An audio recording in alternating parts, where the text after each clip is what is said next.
Record.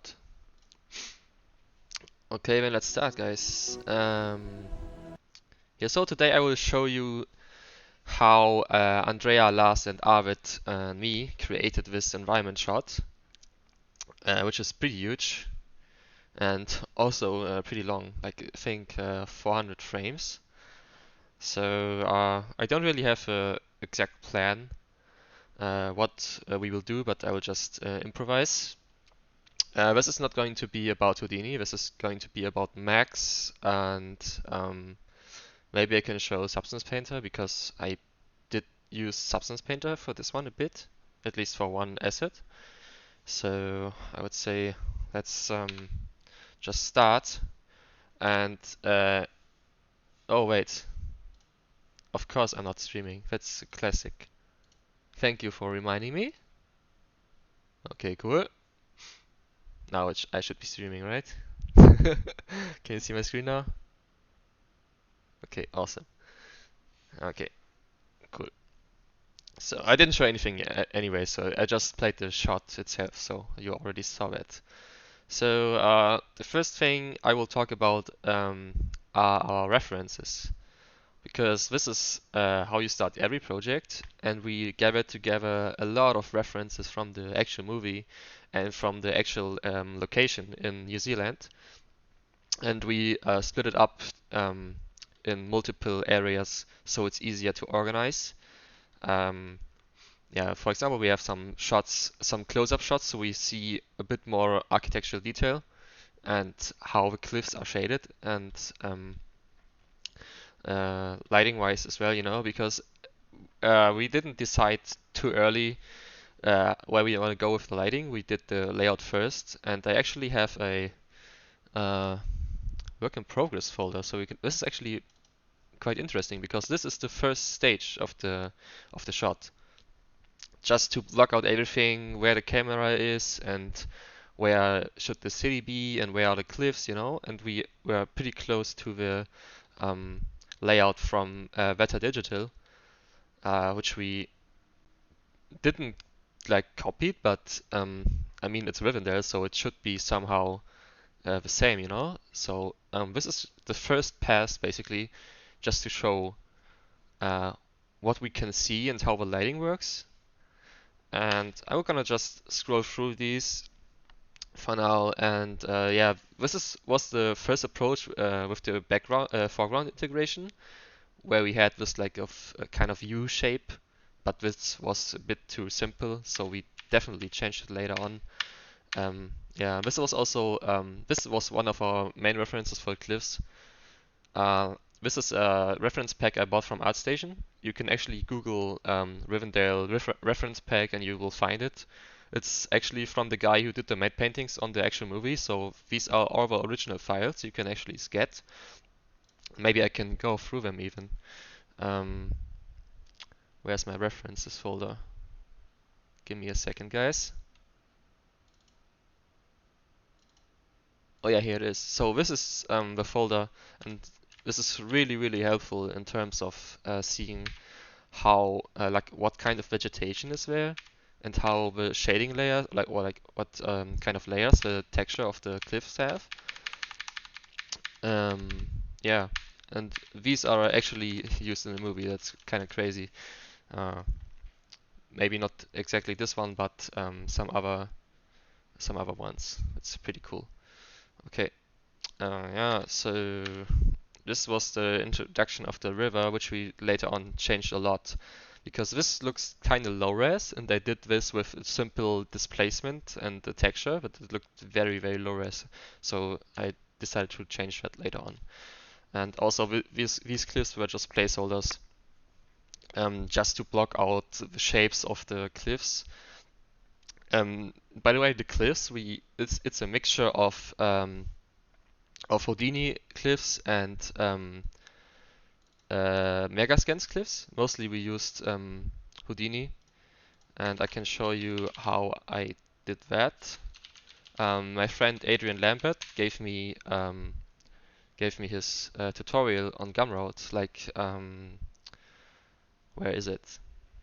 this one, procedural cliffs within side of Exodini. So I basically did that, you know. So there's no reason to show it because that would be a steal from Adrian. So if you're interested how to create those kind of cliffs, you should definitely check him out. Um, it's definitely worth it because I mean you have the power to create anything, I guess. Yeah, let's just keep scrolling. So this is actually the look, the first look on the lighting, which is pretty close to the reference, which we can see here. So these are my personal references, like this one. This one, for example, I think this one is used. This panorama is used in the movie. So yeah, I tried to nail the look and colors of this reference, right? Um, but we decided to, well, I decided to change it a bit later. So this lighting was just achieved by a simple V-Ray sun and some area lights which cast on the cliffs, but it looked very artificial and not very natural. So we changed that later on. Yeah, this was a more reddish, like evening-ish approach. And this was already closer to what I liked. This is more like this kind of look, what we decided to look better, you know. And in the end, I also tried in a more natural kind of look, which was more closer to the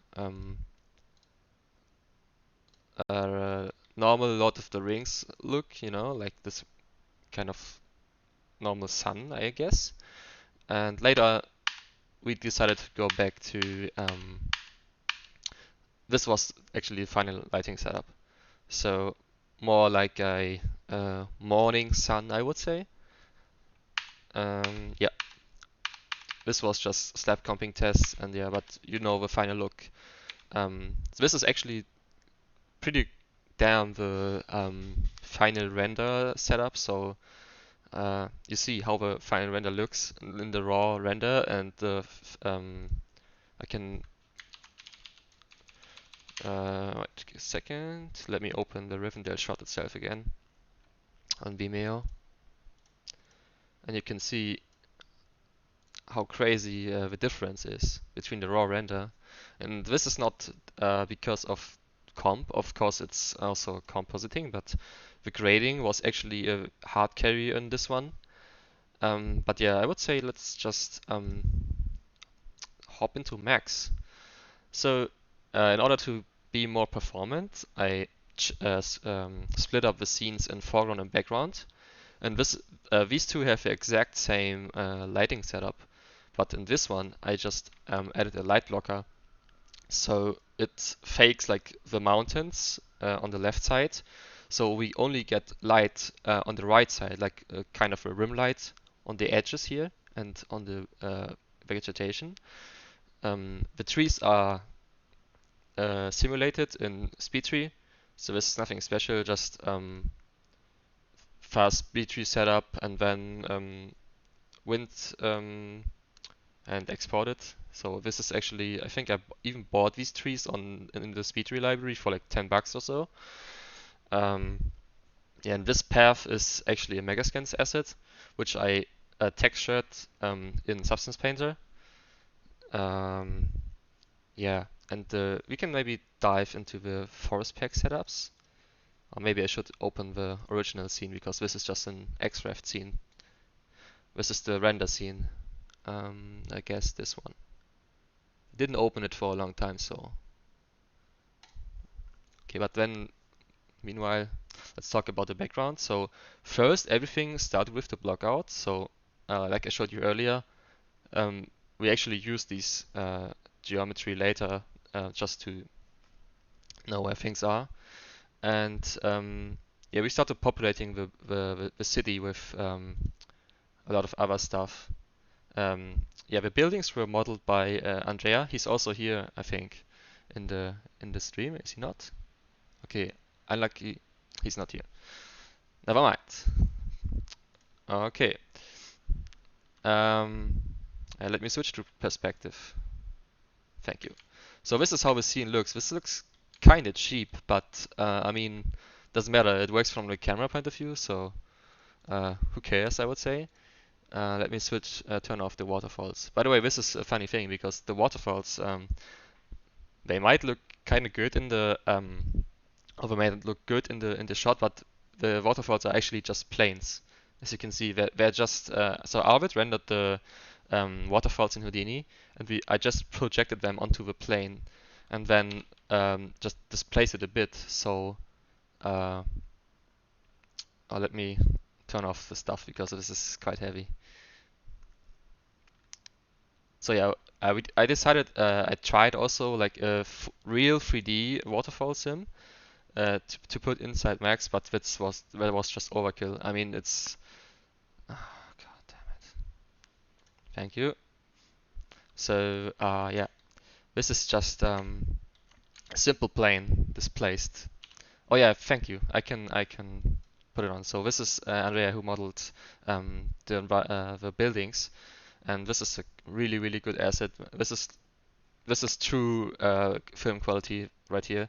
So yeah, and he's now modeling at Scanline VFX in Germany. Or let's say he's a modeler, not modeling. Lul. Yeah, but this is a really great asset. Um, yeah.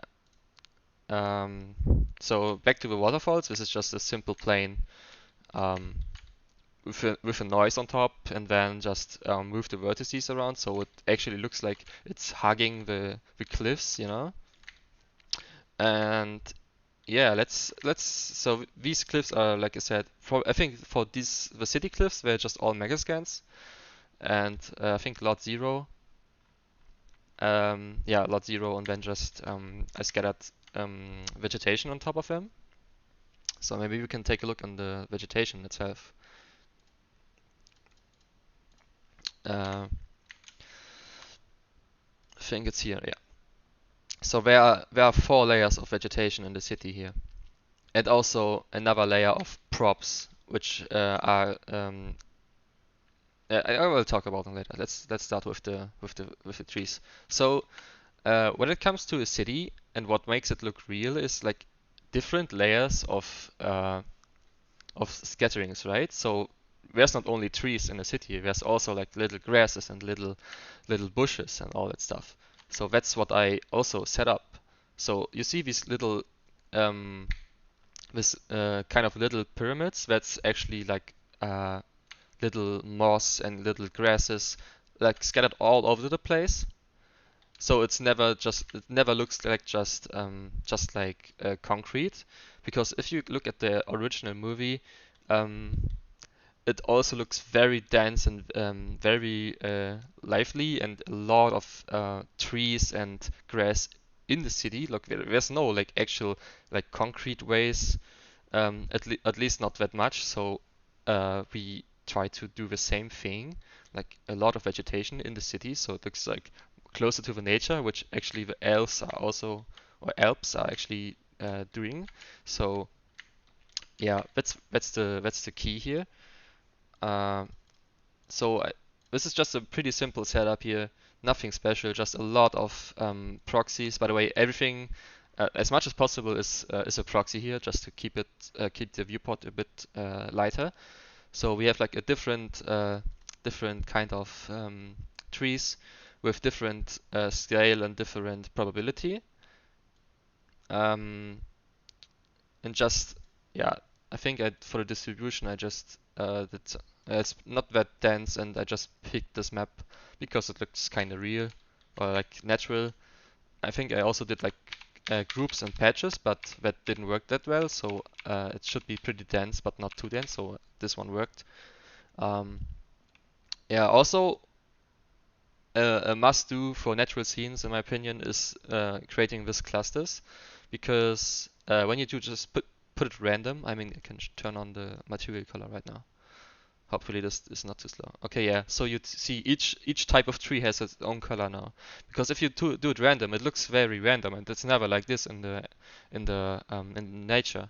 In nature, you have like a group of the same species on the same place, and then you have the next species next to it, right? So that's why I decided to do these clusters, because now you actually have like little groups of the same type of a tree, and which looks way more natural, and it even works better on on the whole background terrain.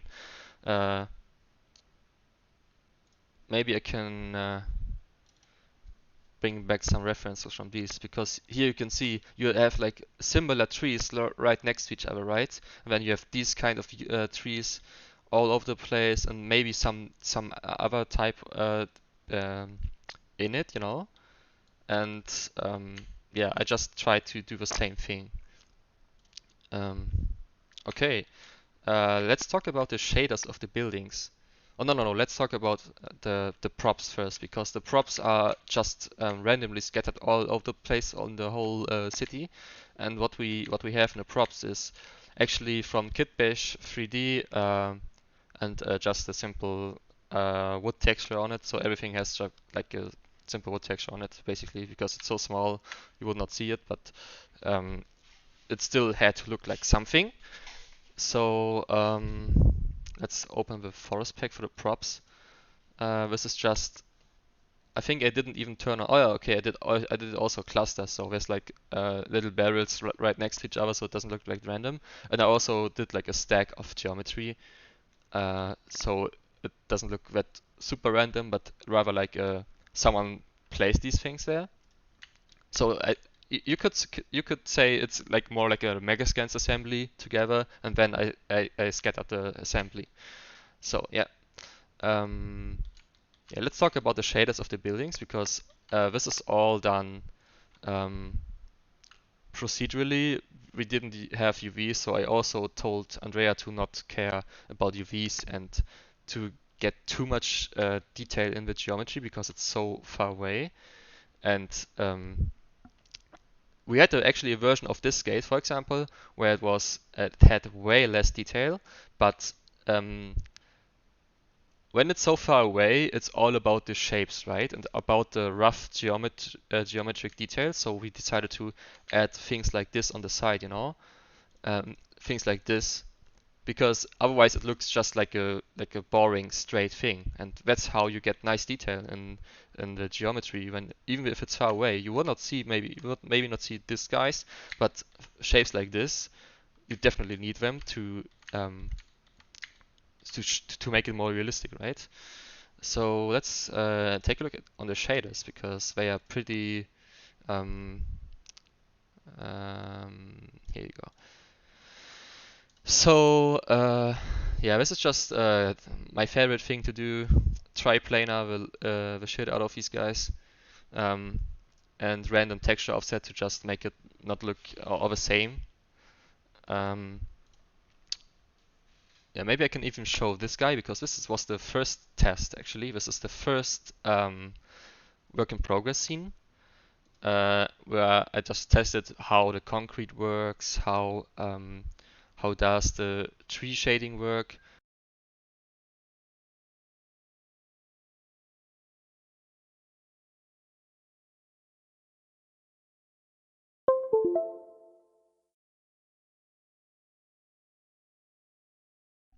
And my headset just died. Awesome. So, by the way, here you can see the cluster setup very well. You see all this kind of similar trees in this area, and then you have like a cluster of similar trees here, and then it gets broken up again by some other trees. So that's how it looks kind of natural, you know? So yeah, the okay, cool. Concrete setup. Nothing special, just a texture from texture.com.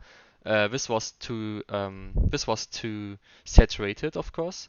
So I just color corrected a bit so it looks more gray, more like in the original movie. And also this texture had a nice line of darkness, like here this leakage, you know. So I did an offset in the triplan texture, so it works exactly for this item here. So the leakage is actually here under the surface, you know, here. Okay, so then there's like something special about the roofs, because I have like 4 roof shaders, and everyone has like So this shader is actually made for the closest one, so it has bigger tiling in the bump map. So oh, never mind. This is no, no, no, no, no, no. Okay, cool. Um, so this is the bump map I used. If I had used the setup from the other rooftops, you would not see the details because they are so small. So that's why I did another shader just especially for this roof here, and also the tiling in the roof texture is way bigger. Um, Maybe it's also interesting to show this later approach. So this is actually with the final grading, uh, and yeah, this is pretty old, I guess. Um, this was the first pass from compositing. So he added more waterfalls in the background in comp. Just I gave him rough geometry so he knows where to place them, and I gave him the renders from the waterfalls, and then he built this setup here. He also added like a foam from the waterfall, which appear usually on the end of the waterfall. And that was an idea from him, and I really liked it. So we decided to introduce it on all the waterfalls, which are bigger. So on this one and this one later too. Um, this was a later version with more waterfalls, I think. Yeah, exactly, because it was too simple. So we decided to create more of these thinner stripes and also some birds. They are really bright here in this version, so I gave a note to just make them darker and make it more alive on other parts as well, like place some here maybe, and maybe some here in the foreground. And there's another work in progress, I see. Okay, yeah, this one. This was pretty close to the final, um, even with the birds below. And I think was there anything else? Oh yeah, I think yeah. So the sky was a bit too bluish on the top, so we had to make it brighter and a bit more orangey, so it fits to the scene because there was a huge contrast between this sky and here, and looked kind of weird because it blends in with the cliff, which would not happen. So yeah, that's it. Back to the textures. You see, this is not organized. I'm just improvising right now. Yeah, this is like really nothing special, just some textures.com textures applied, um, and then, or maybe this texture, this shader's maybe different, because I had a rooftop setup where I had like a randomized hue, saturation, and gamma for each roof, so each roof looks unique, you know. So I had like a different kind of textures, which randomly get chosen from the multi-subtext texture. And I also did a UV randomizer, so it randomizes which part of the texture is shown, and also I think I turned on stochastic tiling exactly. So what this does is on textures like this, um, you will see the tiling pretty easily on this size, right? And to avoid seeing the tiling, you can turn on the stochastic tiling in V-Ray, and it will fix this issue. It will blend multiple layers of this texture together, so you will not see the seams. And did you paint any textures of these are far away? Or oh no, I didn't paint anything on this. This is all procedural. The whole city is completely procedural. I only use Substance Painter for the foreground element on this path here because I will come to that later. I will come to that later. But I can already tell I only use it for this path here. Um, yeah, so this is what I did for the rooftops. The ground texture or the ground shader is just a simple concrete shader.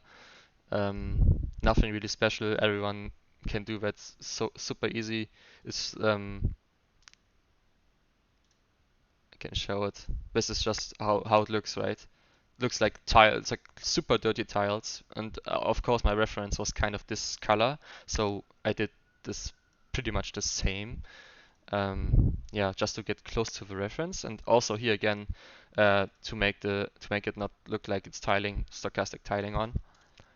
Um, yes. So this about the shaders. I mean, I would show more shaders, but it's basically all every time the same. You know, it's just it's so far away, so why would I waste time to create dirt mask or whatever if these textures already work?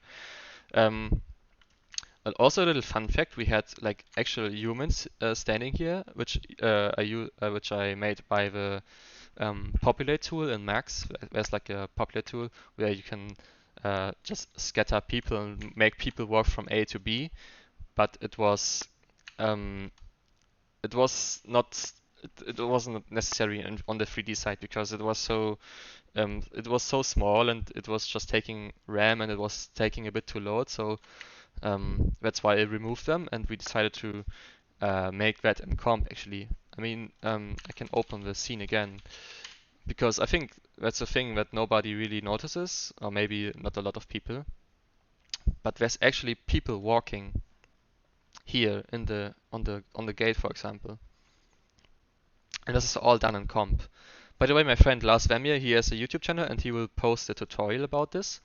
And his YouTube channel is, one second, I'm gonna open it for you so you don't have to search for it. It's actually this guy, Love VFX. So he will post a tutorial in the next week or so. He already sent me the script of the tutorial, so it's gonna be done soon. Yeah. So yeah, definitely check him out. He will post this tutorial soon. Okay, this is about the foreground and the city, and now let's check out the background and the terrain. So in the beginning, I had a terrain which was made in Gaia, which was overpowered. Basically, it was just too detailed and it had too many height variation. So when I went back to my references and I have to open them again. Sorry. Uh, uh, uh, uh, um, References. Oh, there you go. So this is my favorite references. So there are a lot of panoramas shot in that's what she said. They are shot in New Zealand, and yeah, I think like this looks quite like in our reference. Like the raw texture itself looks quite similar, so that's a good hit. And yeah, what I realized is um, you never have this kind of sloping I had in earlier versions. So rather wanted something like this. So it's like more flat in the middle, and you have like this sloping up to the hills. And I did exactly the same thing in the later versions. Um, so I mean, this is already the final look. And earlier, maybe you remember, but it was like here, like more hilly. But that's what I changed here. Um, yeah. So this is like a more flat approach, like exactly like here. Uh, there's like even better references. Um, I will answer your question in a second. Where is it? No, not this folder. Aha! Here it is. So this is my main reference. This was my main reference for this area. So you see like there's like smaller elevation variations here and a pretty flat surface, and there's like a river in it. So that's what I wanted to do too, like break it up with like some smaller cliffs like these ones here, and then have a river flowing. Like it gets broken up by the forest and stuff, you know. Because here you see it's not always in the same direction. Like you never can see it all the time, you know. So that's what I did as well. And for the sun reflection, although never mind before I forget it, this flare, I asked Lars to create this flare also in comp, so it looks it's basically the same flare, which is not that recognizable, but yeah, now you can see it, because you always work with references, right? And that's how you do the best images. Just look at the real world and recreate it. So that's what we did here as well, and maybe there are some. Oh yeah, here you can see how bright the river gets when the sun hits it. So that was my reference for the spec level. and especially this one, because you see this gets so bright, and that's why it's getting so bright here as well, you know. I could have dialed it down so you can see the color a bit. So because I also made it greenish like here, but that's not how it would look like. So I just let it like it was. Um, how are the trees made? The trees are made in Speed Tree, and some trees are also from the Cosmos browser, which is actually a really nice feature from V-Ray. Um, because they're not animated trees, but you can actually go to the Vegetation tab, and they are in your subscription for free, so you can just use them. It's like a Megascans library basically. And please load, thank you. This can take a while. So basically you have a lot of tree models in here, which you can just import to your scene. So you just download them and then hit import, and they're in the scene, set up with shaders and all, you know. So it's really cool. I used some of these trees. Um, yeah, but we can take a look on the forest pack. But again, this is actually the same procedure than on the other ones, just different probability for each tree. So not each tree is you can not see each tree the same times, you know, and then just clusters. And the same procedure as everywhere, you know. I do the same basically here, and also random scale, random rotation, and a bit of translation. Yeah, and it was pretty dense. I had versions where it was denser, but it didn't look like in the references because it's not too dense. You can still see the single shapes, you know, and that's what I tried to go for. Just like Mesh and Maya. Yeah, but I would say Forest Pack is definitely 10 times better than Mesh. There's so much things you can adjust, and the distribution maps and all that shit, you know, it's just 10 times better. Can we scatter speed trees into Forest Pack? Yeah, that's exactly what I did. So I did some trees in speed tree, imported them here, and then I just you can scatter anything you want in Forest Pack. It's not like just a Forest Pack for their own library, which there is obviously. There's a library for Forest Pack itself, but you can scatter anything you want. You can also scatter buildings or I don't know, anything you want. I could also have scattered rocks on the cliffs, which was not visible, so I didn't do that, you know. But you can scatter anything you want. And there's like also like a different layers, like how, just in real life, how there like there's a lot of layers of what you can see. For example, there are like some bigger rocks here, and then there's like a really big rock. Then there's just like sand, you know, and that's what I did here as well.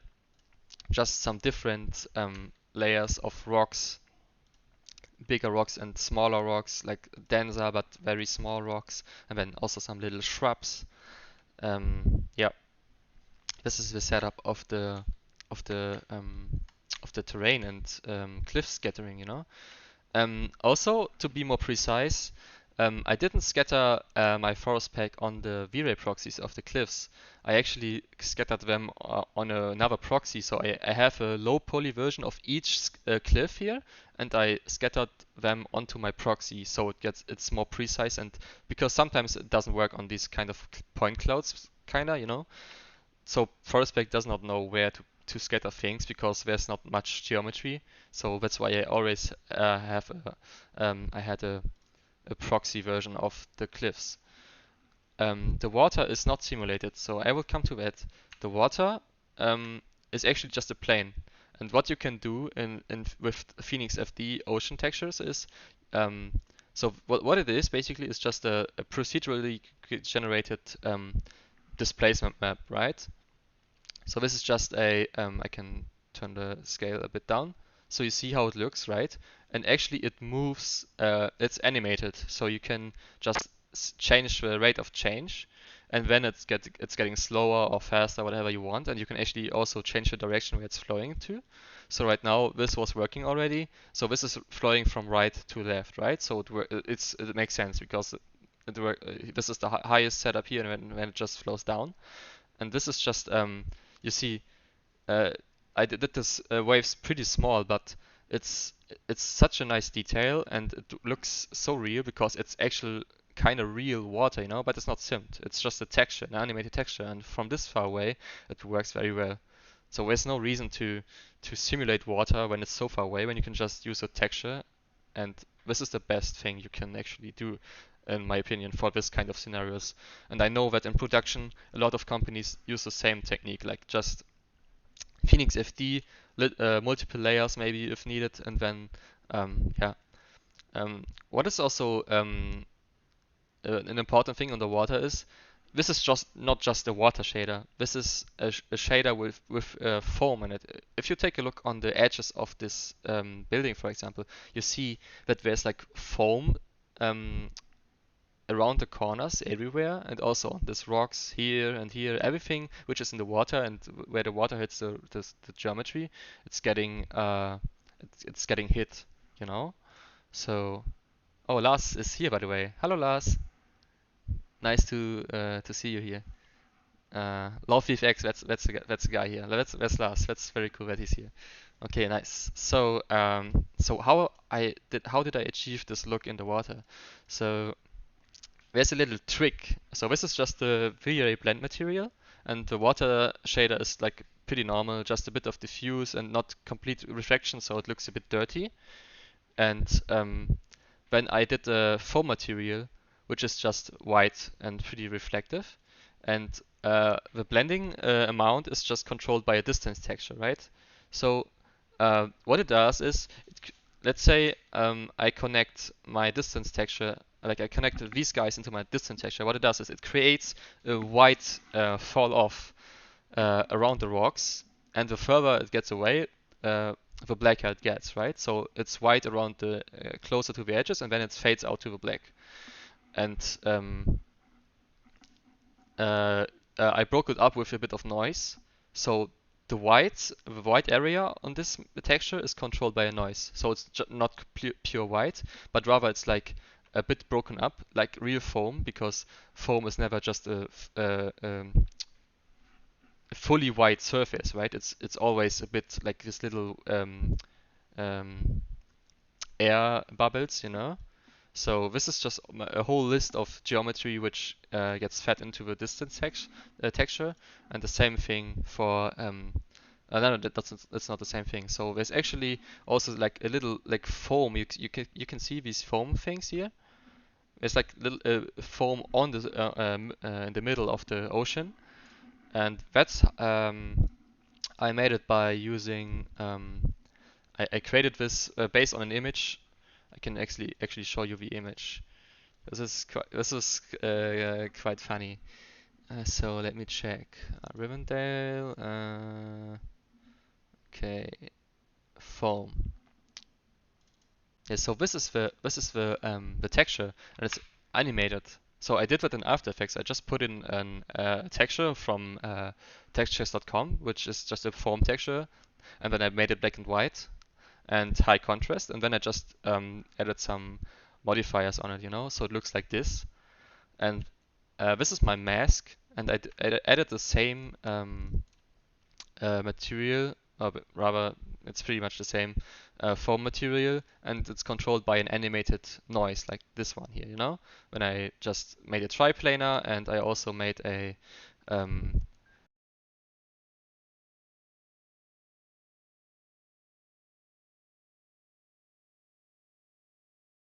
I had to just died again. Cool. And I also put in stochastic tiling, so you don't see the tiling. Okay, that's about the water.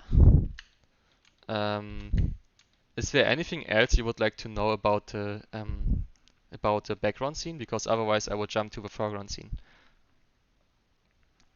Just write your stuff in the chat.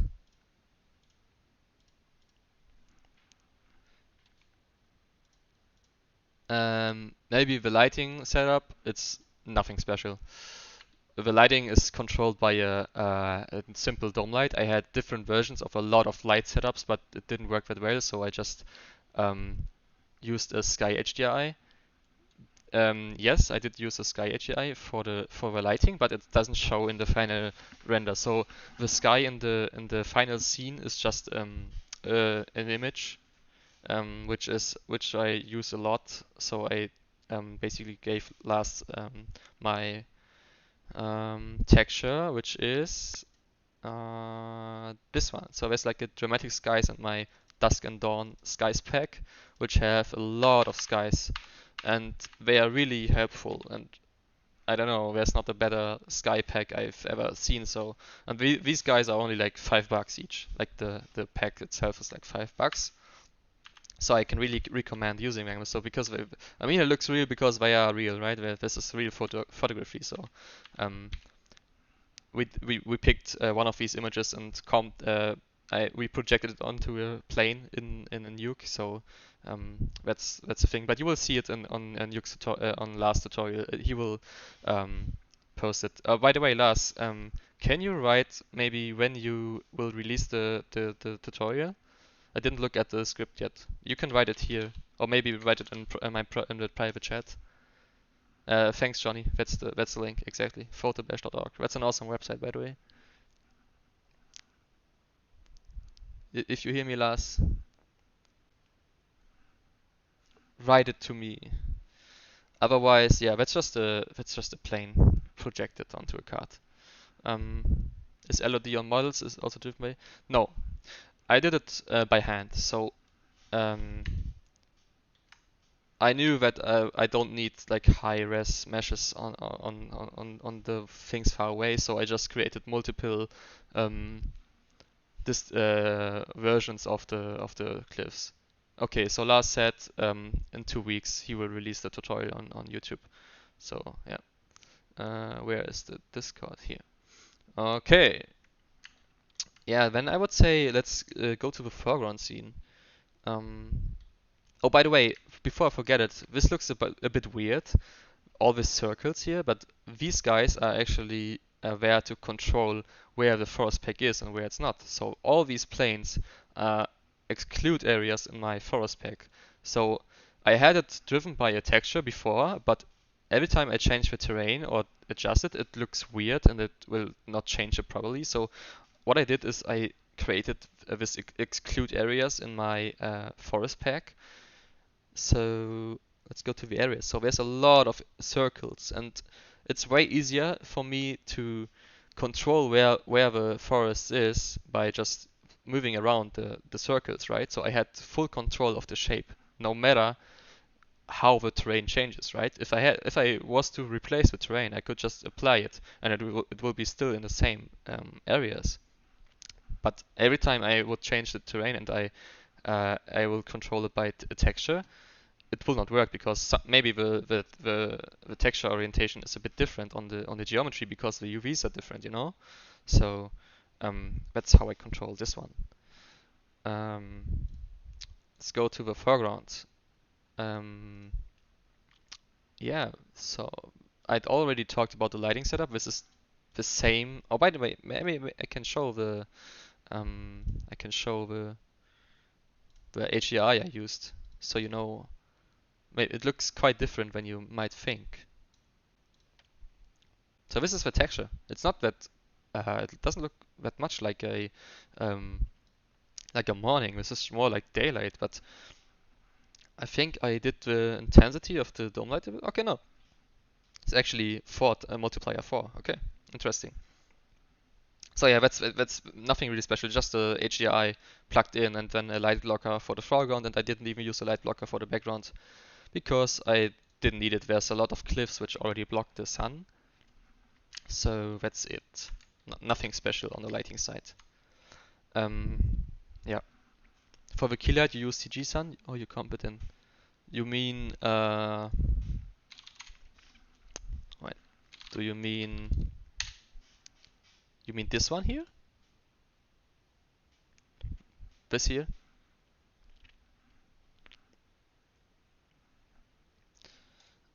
I guess you mean this one.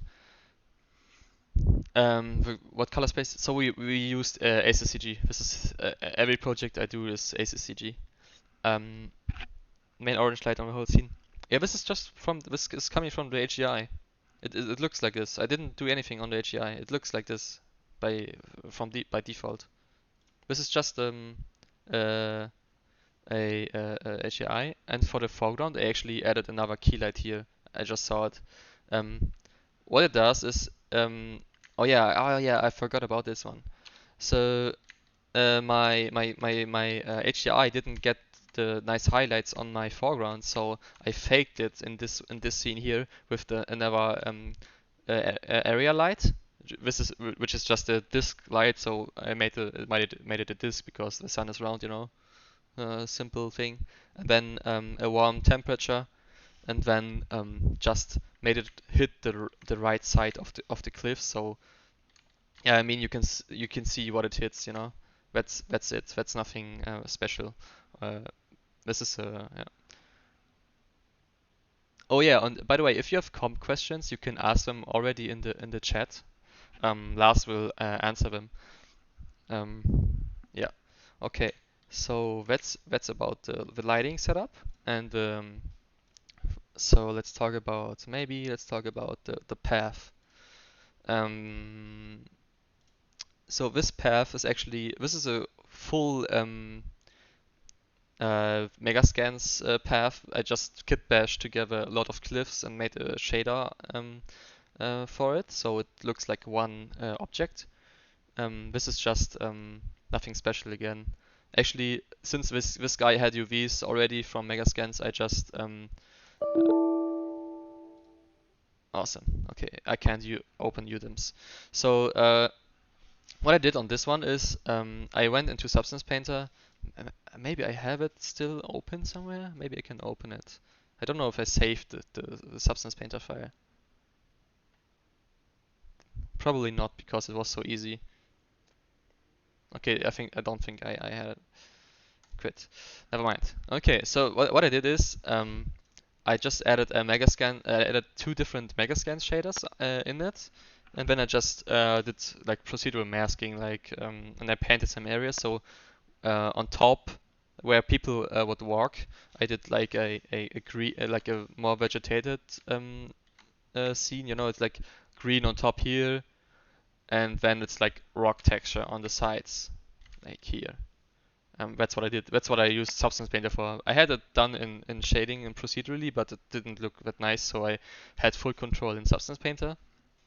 And yeah, then I just placed some hero assets here.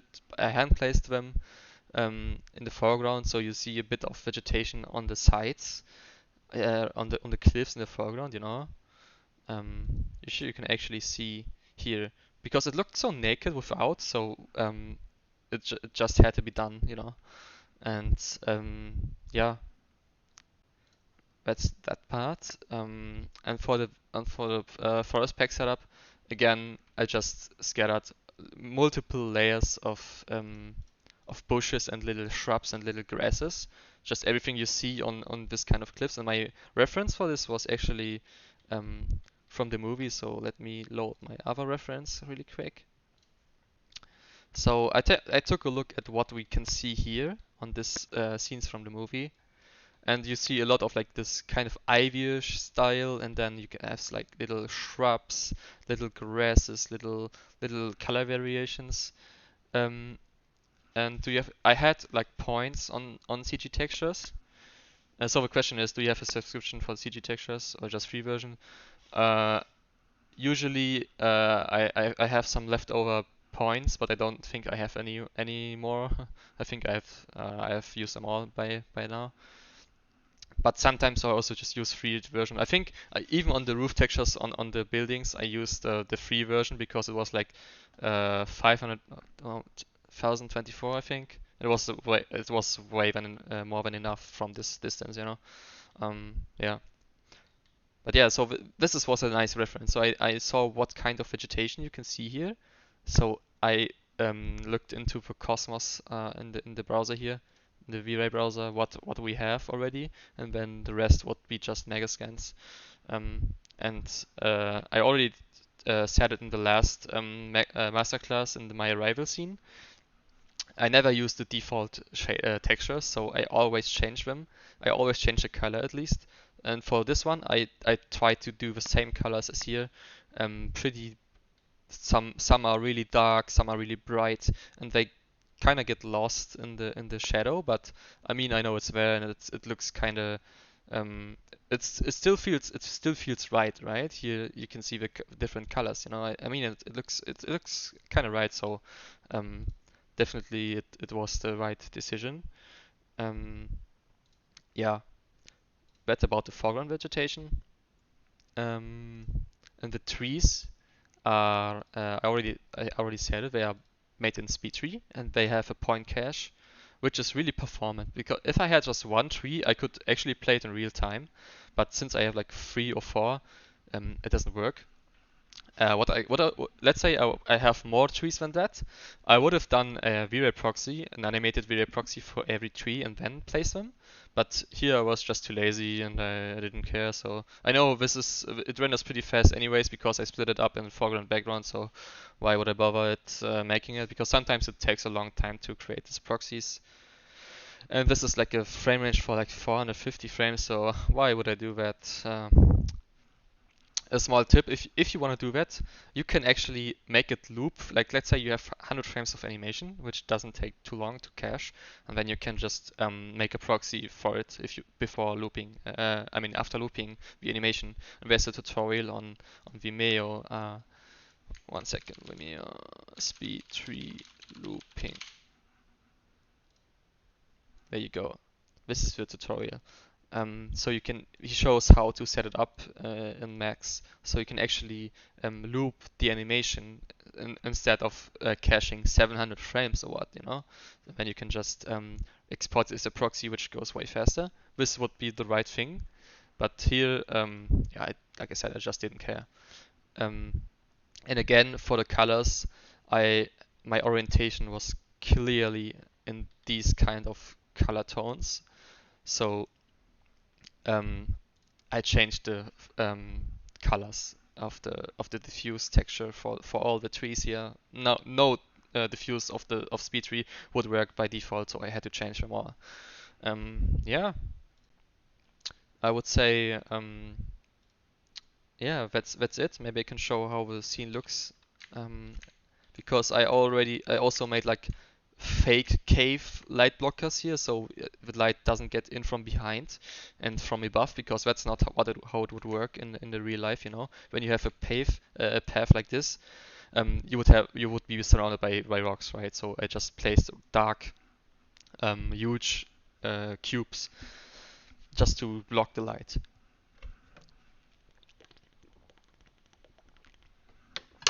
Yeah. Um, Anything else? Did I forget anything? No, right? Or maybe I can show you the very first. Well, that's maybe funny. I did a previs on YouTube. Um, I did this and I asked my Arvid what he thinks of this blockout, and this was actually the shot, the first ever, just to get the feeling. And I don't know if you have sound, but you probably don't have sound, right? I think you don't have sound. No, you don't.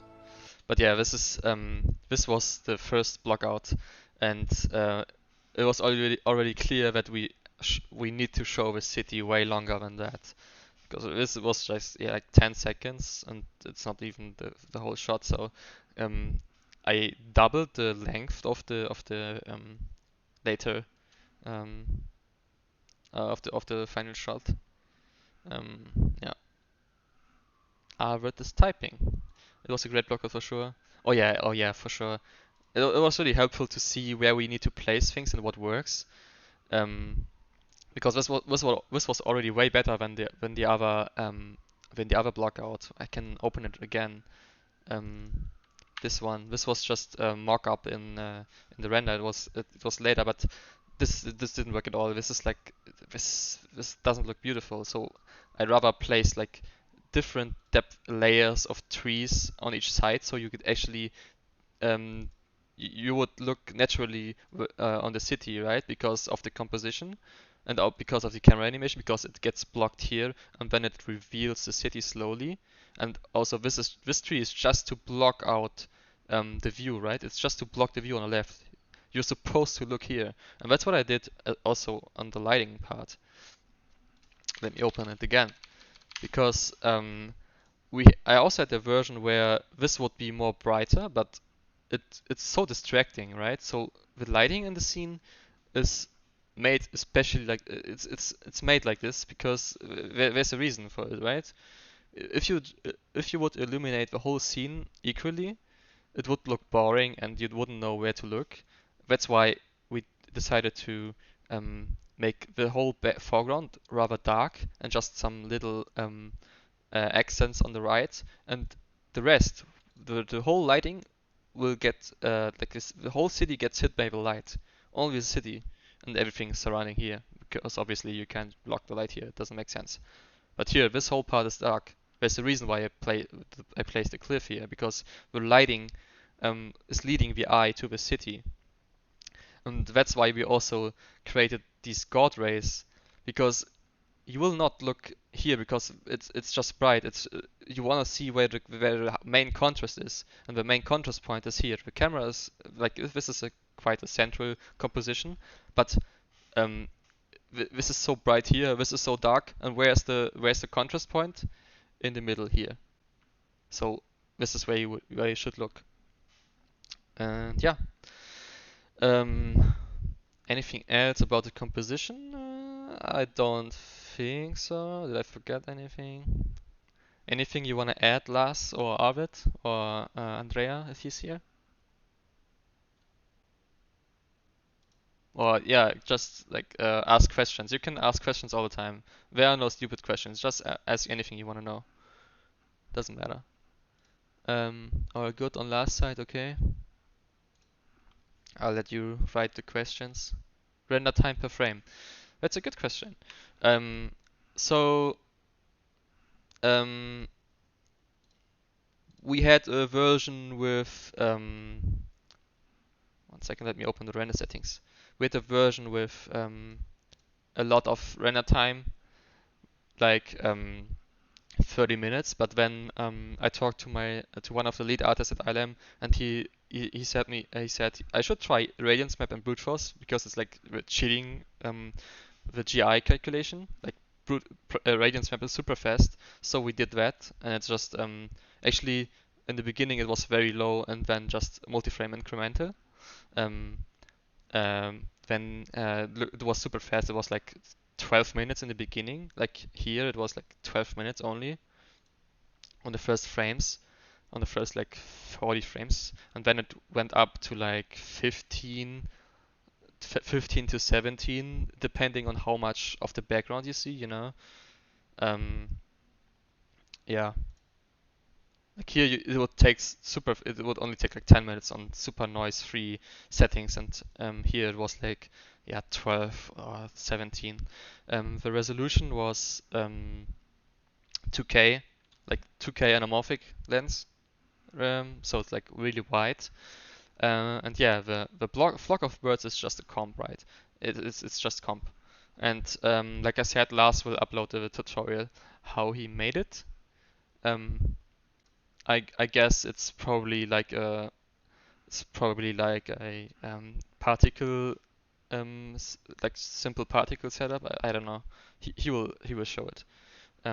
Yeah, the motion blur was done after rendering in Nuke. Um, because it just takes too long for this kind of scene, and it's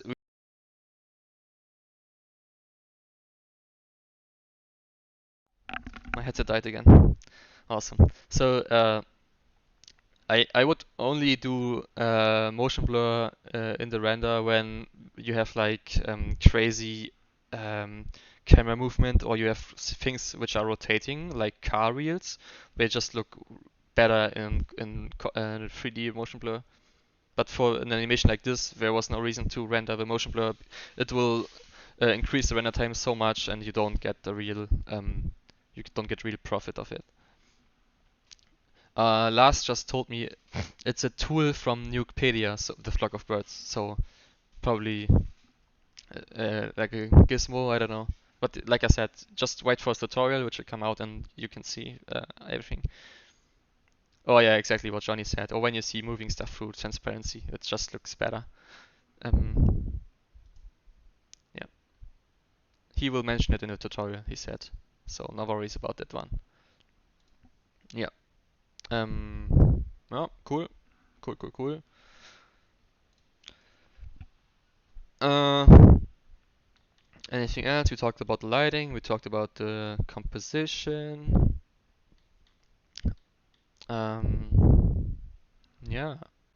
Oh, by the way, we had in the first like week, I had the idea of doing it like Veta because I'm gonna open the Veta breakdown because it's really an interesting video.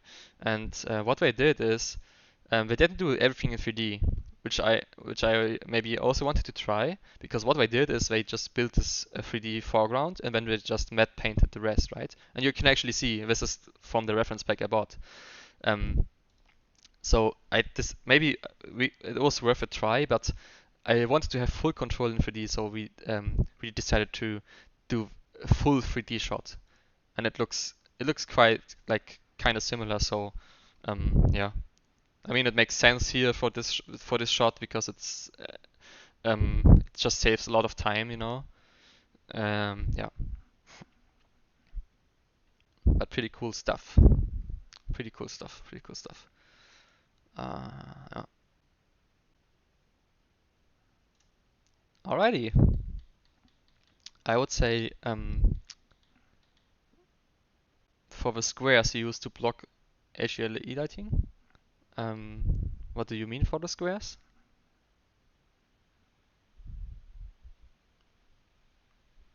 Which squares? You mean in the foreground? If you mean the light blocker in the foreground, this is just a huge plane with a black material which has no reflection, no reflection. Squares over the whole scene. This is not. I didn't light block anything in this scene. You can see here. I don't have anything turned on. This is just the light gets blocked by the cliffs naturally because the sun in the HDRI is somewhere here, and the light gets blocked by these cliffs here, right, and these cliffs here on this side. So there's a reason why I rotated the HDRI on this side, so it gets hit. It hits only the city.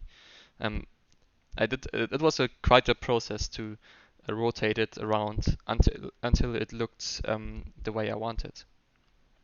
And if I could, I would have done it um, so the one shrine also gets hit. So this shrine was out of light already, but I tried to move it around. But when the light hits this shrine, this part doesn't get the light. So I rather wanted this whole thing here to gets hit by the light than this thing here. Yeah. But I didn't block anything at all. This is just natural lighting behavior. I only used the light blocker for the foreground. Yeah. No, the buildings don't have UVs. I told Andrea to not do UVs. It's a waste of time. I use triplanar for them anyways because they're so far away and so small. No reason to do UVs. And also I told him to not bevel anything, you know, this is just it just hard edges and worst case I can create a soft edges in the shader, but no need for that because it's so far away. Would be a waste of render time. Yeah. Yeah, and in the end, freeze everything and hit render, and that's all. Yeah? All I can do. And the rest is done in. Or maybe I can show the grading because that's also kind of interesting. Because the comp looked still like color-wise, it looked still like my raw render. So I can actually show you the raw render as well because it's in here. The raw comp. Let me open it in a second. It takes a bit because it's 4K. Because fun fact, but guys, we rendered in 2K, but the final image is 4K, and I did that by using a plugin from I don't know the company's name, but it's called Scale Up. And let me, oh my god, my computer's dying. I need to close Max really quick. This is the dirty way, but I saved anyway, so fuck you, Max. Fuck you. Die!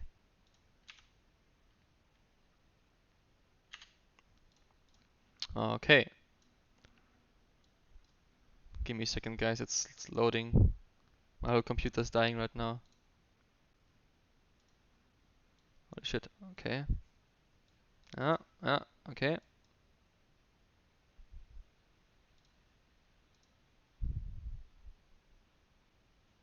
Give it a second to load. Okay. So this is how it looks graded. Maybe go a bit forward. Oh yeah, I don't know, it's using so much RAM. But it's to be fair, it's also 4K, so it takes a long time to calculate all this stuff, you know. I think the render times for the whole thing in After Effects was like, I don't know, 30 minutes or 40 minutes. But it's a really good upscaling. It's a really good upscaling tool. I always do it like this now. Render in 1080 and then holy shit, this is so slow.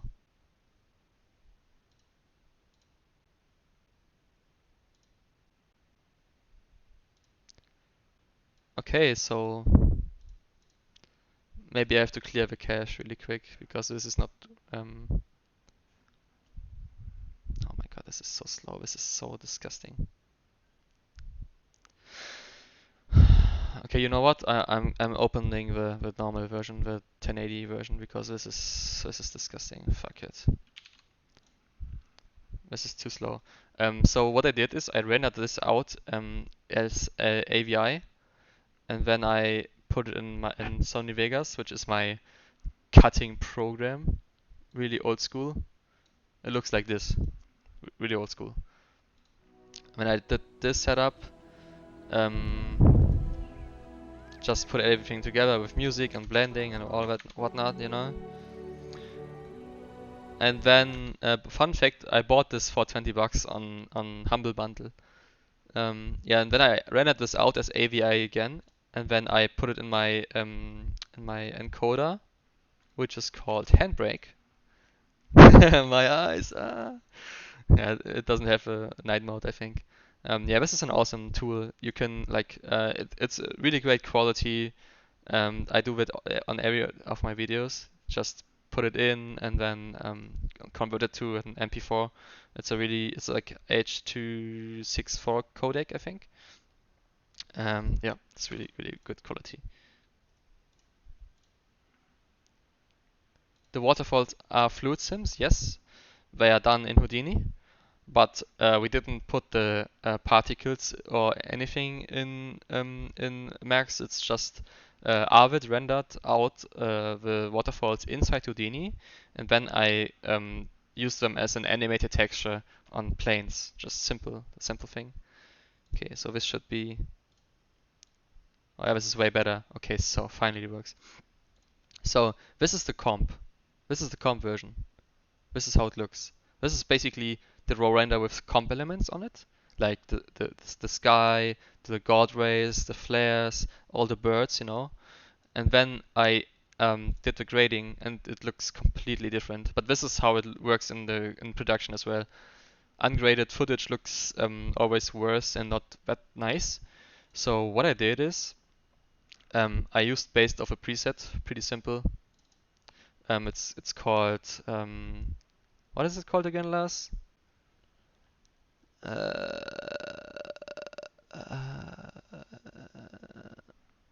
I don't know. Somewhere here is a Dreamlock? No? No? No. I don't know.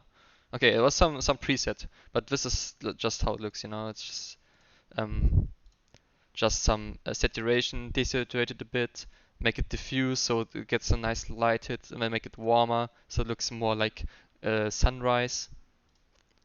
Warm and fuzzy was the preset. Thank you.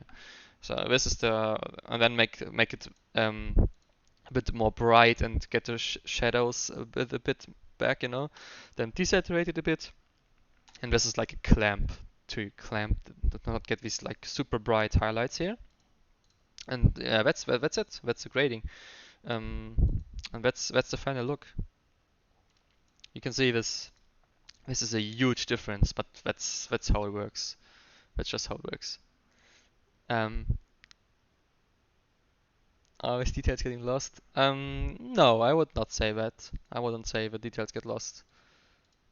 I mean, it will still look different. If the details were not there, you know. And yeah, this is you can see the quality here. It's not that great because it's just 1080, and the upscale looks so crisp and sharp. I can really recommend the plugin Scale Up, guys. It's called here, this one, Scale Up. It's super nice. Like 200. I think this one is the 4K. Yeah, this is 4K, and then you can just click on bicubic, and it's like super sharp. Okay, of course this comp is not 4K, so let's put it to 4K really quick. Yeah, so this is 4K. This is like super crisp now. That's a really cool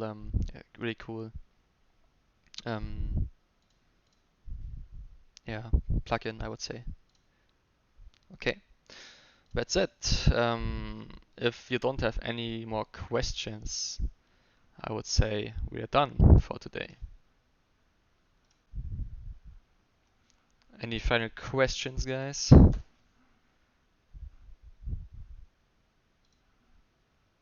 1 hour 11, that's pretty good. The last masterclass was 1 hour, so that's a good time. Hey Ori. Right as I got back home. Unlucky, but I recorded this whole class, so no worries. I will wait a bit more for questions, and otherwise I would say we're done.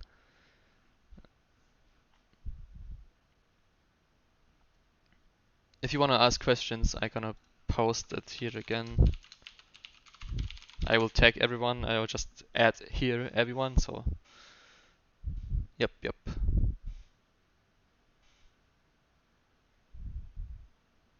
How many years have you been doing 3D work? I started 2018. Yeah, 2000 somewhere early 2018. I think January or so. Can you share the raw renders without the comp work? Do you mean you want the renders themselves? You mean the XR files?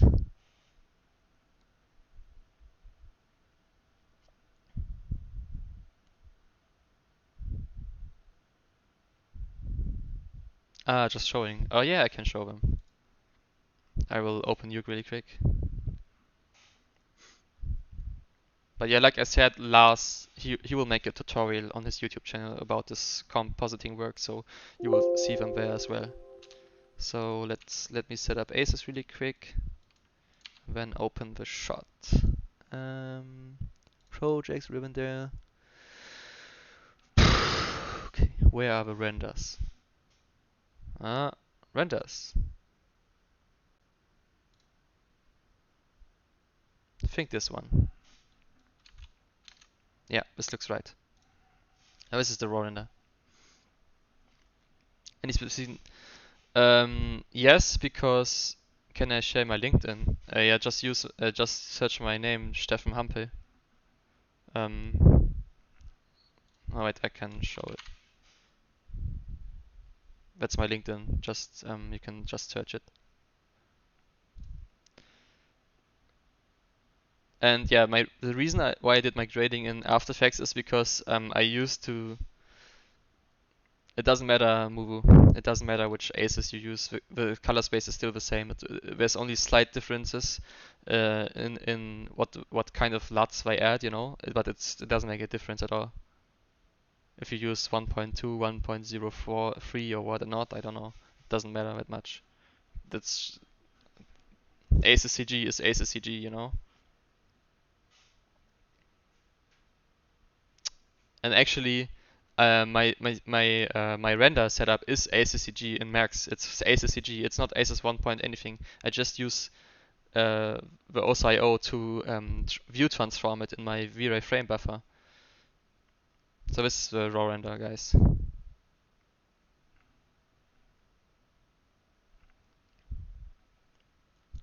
Yeah, and you might see some flickering, especially here. The waterfall is disappearing for a frame or so, but it's not. You can't see it in the final render because it's hidden. Yeah.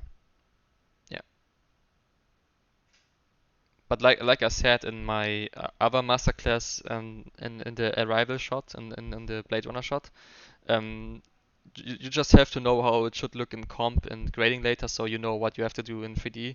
And I knew that this is gonna be enough for as a starting point, you know.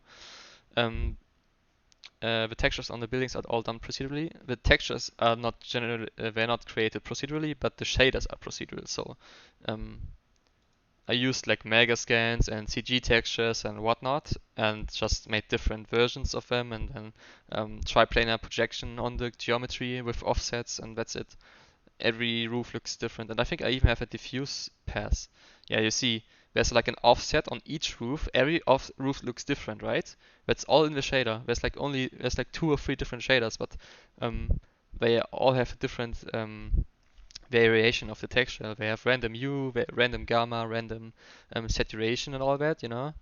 You can see it really looks different from each other. I don't know if you already mentioned, but how much resource did you need for rendering? What do you mean? I have a good CPU. I have like, I have a, let me search really quick. This is my CPU, yeah. So 16 cores means 32 threads, so it's it's a pretty good computer, but yeah, it's still pretty good render times, like only 10 to 15, 17 minutes. It's a really good render time for this kind of shot. A lot of geometry and a lot of two-sided materials. Like every tree has a proper shader, so yeah. Lars, can you show the comp to compare it to the raw render? Oh yeah, I can do that. I can do that again in 1 second. This is the raw render, and the comp already looks way different. By the way, I also had a version where we can you show please? I didn't do the compositing. Compositing was done by Lars Vermeer. He's also in this channel right now. His name is LoveVFX. I will show his YouTube again. 1 second. I will show his YouTube again. Lars Vermeer. This is his channel, LoveVFX. Just look it up on YouTube. Thank you for posting it, Johnny. So that's his YouTube. He will post the tutorial about the compositing of the shot in 2 weeks, roughly in 2 weeks. Yeah, that's what you have to check out. And this is, yeah, I can show you this is the comp and this is the raw render. I mean, there's already a huge difference.